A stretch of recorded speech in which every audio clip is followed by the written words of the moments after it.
Now at 10, Crowder College repurposes the former Victory Life building in Joplin to provide workforce training. Plus, Webb City School District heads into the new year with some new leadership. And the city of Pittsburgh celebrates its 44th annual Christmas parade with a visit from Chris Kringle himself. The 4 states' most watched news starts now.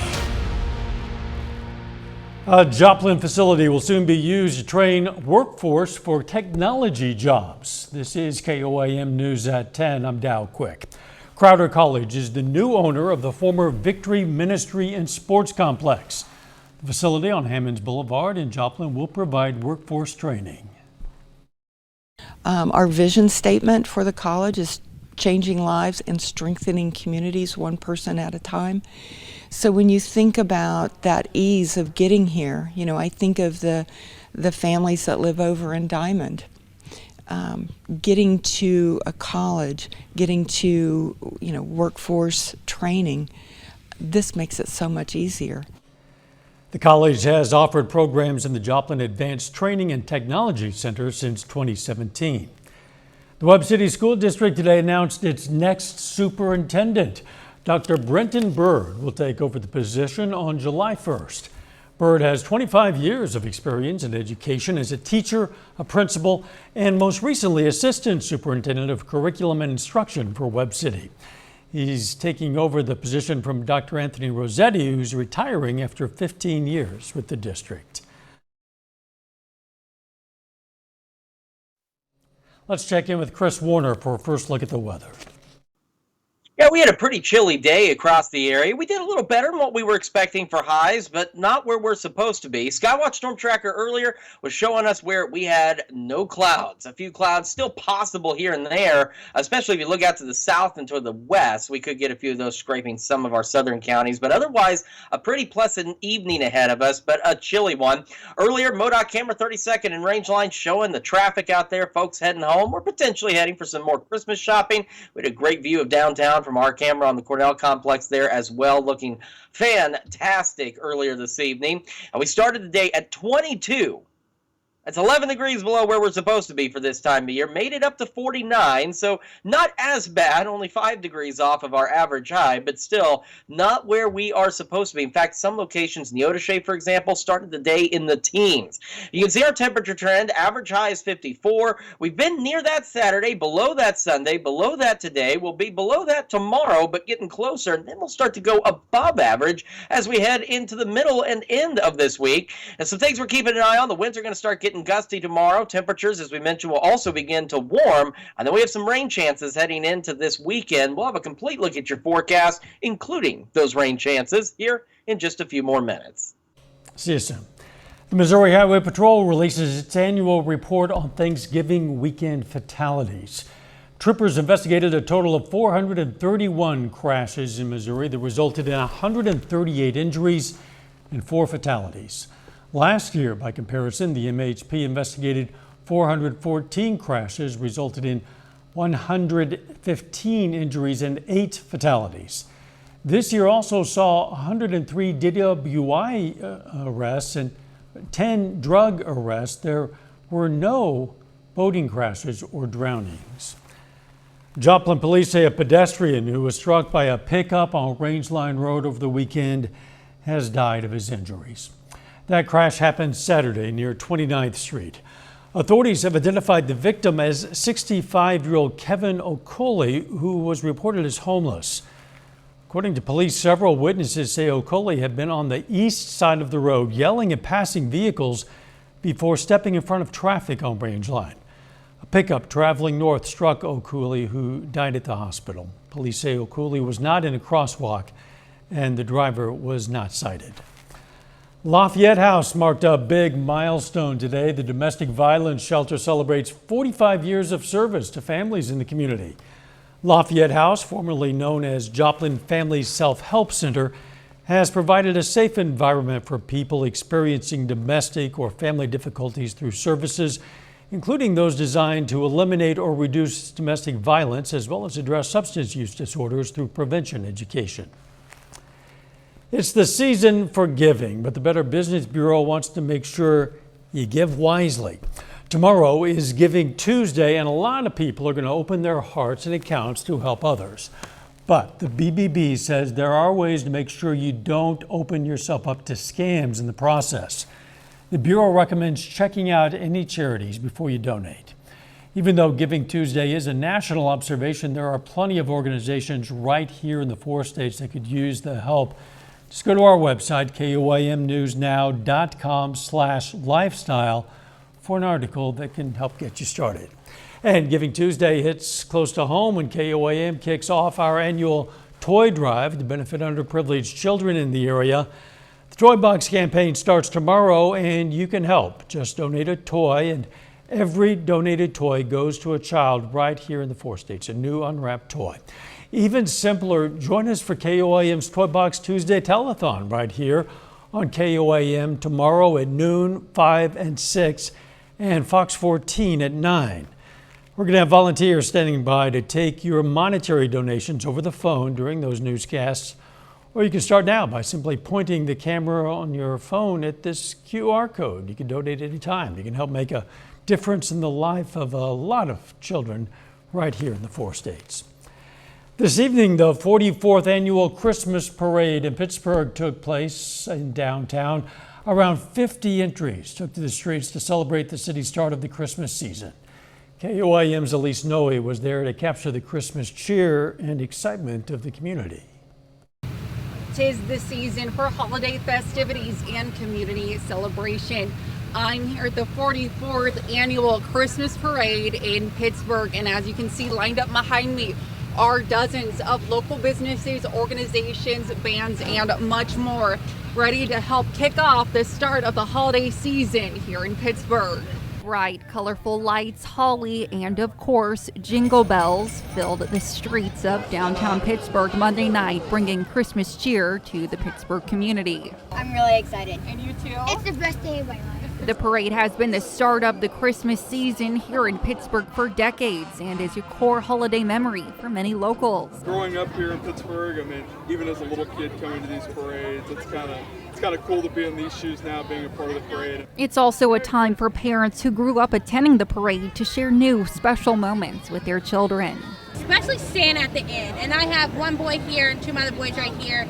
So them interacting, it makes me happy. Especially my oldest. He gets so excited. He'd be like, Santa! And while there's a lot to take in at the parade, most kids are looking forward to a visit from Father Christmas himself, who's trading in his sleigh for a ride on the Pittsburgh Fire Department's fire truck. Always nice to get to ride in one of the fire trucks. These guys down here are great. They take good care of us and be up there where everybody can see us. It's just wonderful. And if you're in Pittsburgh and are wondering if you've made it the jolly old man's good list, there's good news. Well, the majority of them are on the nice list. You know, you always got those 1 or 2 stragglers, but they got plenty of time to make it. In Pittsburgh, Elise Noe, KOAM News. 1 or 2 stragglers, the majority. You're doing okay, I guess. It was good to see so many of you at the parade tonight. City of Pittsburgh will continue to host events celebrating the holiday season throughout the month of December. For a list of Christmas events in the Pittsburgh area, visit our website. Again, that's KOAMnewsnow.com. Coming up, the country says goodbye to a former First Lady. Plus, a new study targeting brain cholesterol could provide an effective weapon in the fight against Alzheimer's disease. Time to make the holidays pick. The public began honoring the life of former First Lady Rosalind Carter today with several events in her memory. Reporter Skylar Henry is in Atlanta with more on the somber processions. Mourners gathered at the Jimmy Carter Library and Museum in Atlanta for a ceremony honoring the legacy of former First Lady Rosalind Carter. Mrs. Carter was selfless, caring, and kind. The remembrance came on the first of 3 days of tributes and farewells for the former First Lady, who died last week at the age of 96. When asked what she wanted to be remembered for, she said, "I would like to think that people understood that I took advantage of the opportunities that I was given, and I did the best that I could." And I have to say, Mrs. Carter did more than that. Earlier, past and present members of the Carter Secret Service detail carried her flower-draped casket as it left the medical center near Plains, Georgia. Family members followed to the Georgia Southwestern State University Health and Human Sciences complex named for Mrs. Carter, and crowds gathered to watch the motorcade go by. Mourners and visitors have been flocking here to the Jimmy Carter Presidential Library and Museum here in Atlanta. The former First Lady's body will lie in repose through this evening. She always remembered to talk about my son. Meredith Evans is the director here and got to know Mrs. Carter personally. For me, this is a day of really considering and thinking about all that she's done and what she personally may mean to you or to me. A memorial service is set for Tuesday. Skyler Henry, CBS News, Atlanta. 99-year-old former President Jimmy Carter, who is in home hospice care in Plains, Georgia, is expected to attend tomorrow's services in Atlanta, but that might be a last-minute decision. Authorities say three 20-year-old men of Palestinian descent, two of whom were wearing traditional Arab scarves, were shot while walking down a street in Vermont. All three survived. The suspect, 48-year-old Jason Eaton, made his first court appearance this morning. He pleaded not guilty to 3 counts of attempted murder in the second degree. A new study suggests targeting cholesterol in the brain could help treat Alzheimer's. Researchers at Washington University found that lowering a form of cholesterol in mice helps prevent brain damage and behavioral changes. They say the findings could lead to a promising therapy for humans. And a bottle of scotch from a batch made 97 years ago has the spirits rolled over a barrel with a record price. Sotheby's Auction House has sold a bottle of Macallan 1926 Adami Scotch whiskey for the whopping record price of $2.1 million. The single bottle of Macallan comes from a batch originally made in 1926. It was aged in sherry caskets for 60 years before it was bottled. Only 40 bottles of 1926 Macallan have ever been produced, and they are not for sale. Chris returns next with the forecast, and a little bit later, Central Park in Carthage lights up with holiday cheer. His home.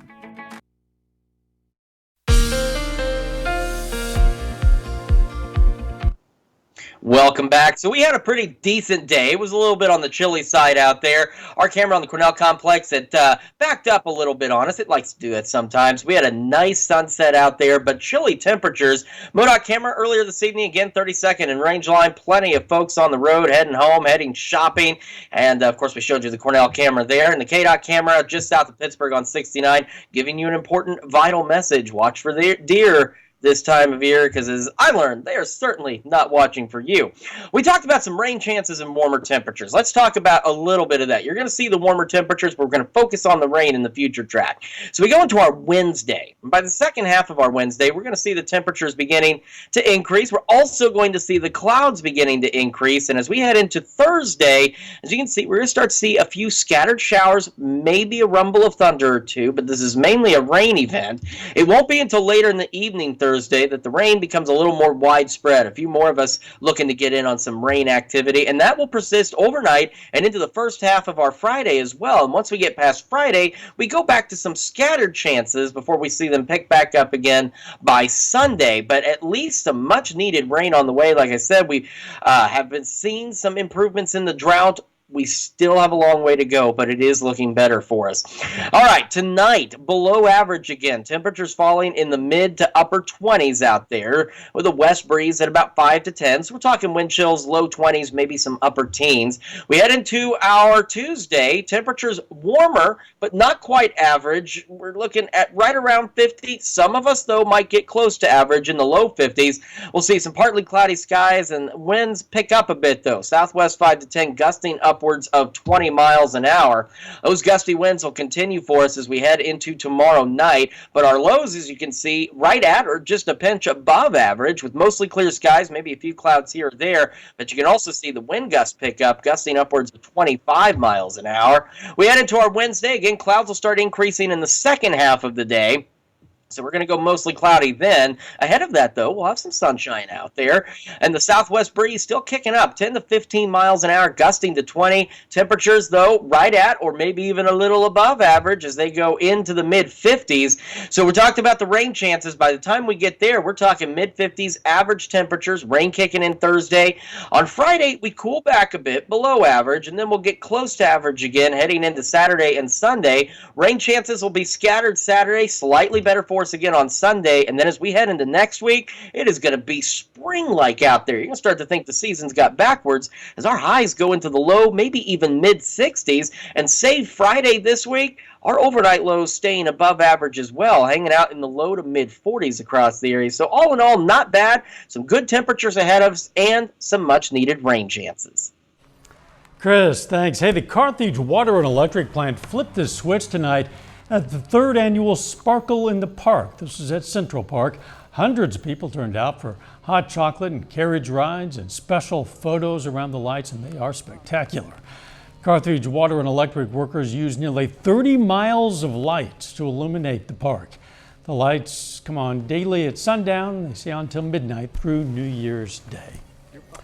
Still ahead, we're going to have highlights of the 47th annual CJ Classic basketball tournament and a mutton busting halftime show at an NFL game. Brock Baldridge has details and more up next. Welcome to the Sun.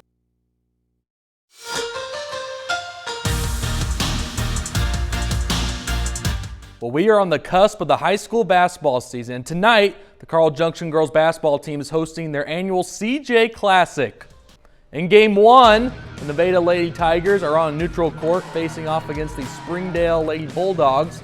In the first half, Nevada trailed by 9, but Clara Swearingen gets the first basket there for Nevada. Future Pitt State Gorilla had 15 points in this one. Later in the half, Lucy Swearingen misses this one, but Lakin Applegate is there for the rebound, and Peyton Eaton knocks down the 3 there for Nevada.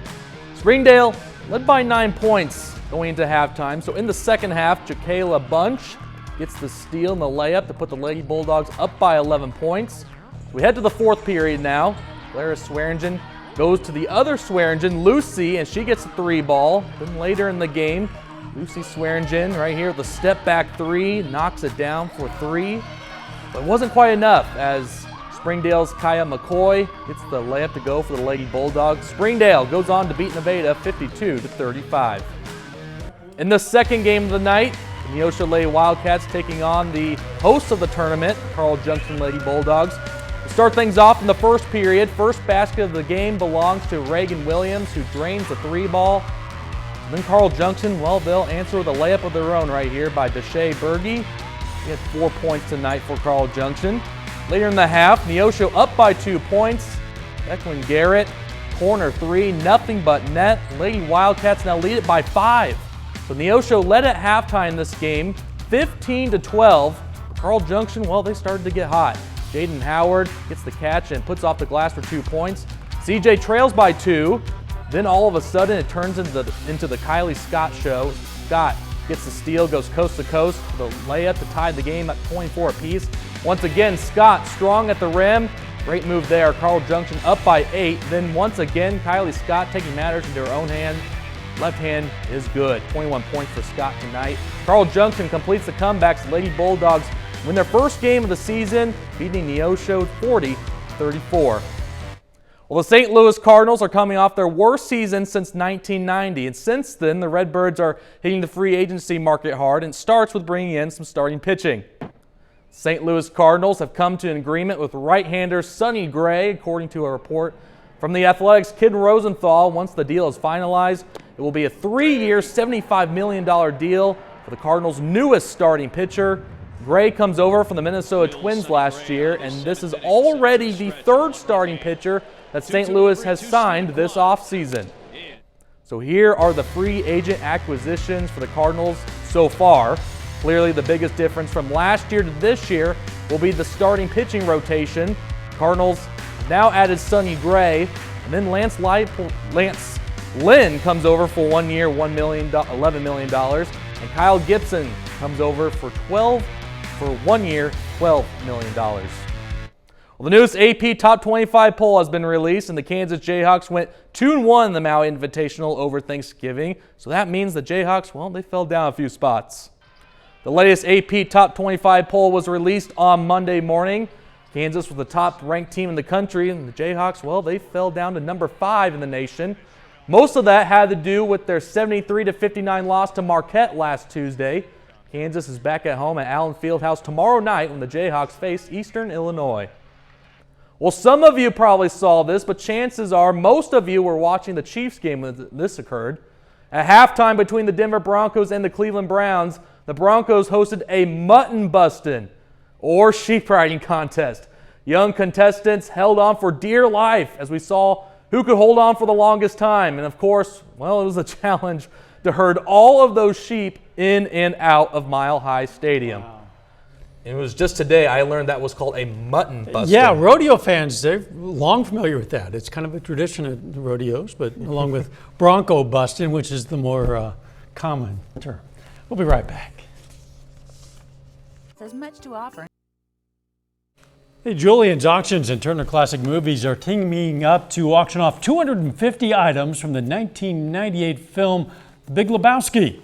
Included in the offerings are the t-shirt and bathrobe that Jeff Bridges wore, sunglasses, a bowling ball signed by the dude himself. Items are expected to sell for $500,000 to $50,000. That auction is going to take place in Beverly Hills and online December 16th. Mark your calendars. It honors the 25th anniversary of the movie. Now let's check back with Chris. All right, so we've got ourselves, again, a chilly night tonight, below average, warming up as we head toward the end of the week, increasing rain chances as we head toward the end of the week and into the weekend. And that'll knock our temperatures down briefly, but otherwise not too far from average as we hang out in the upper 40s and low 50s. Thanks, Chris. On final sports note. Carl Junction girls basketball, they got the win tonight. And also, it's a win for first-year head coach Ryan Odefer. So congrats to him and all the Lady Bulldogs. Very good. Thanks for joining us. Morning show starts at 5 a.m. Let's make it a great tomorrow.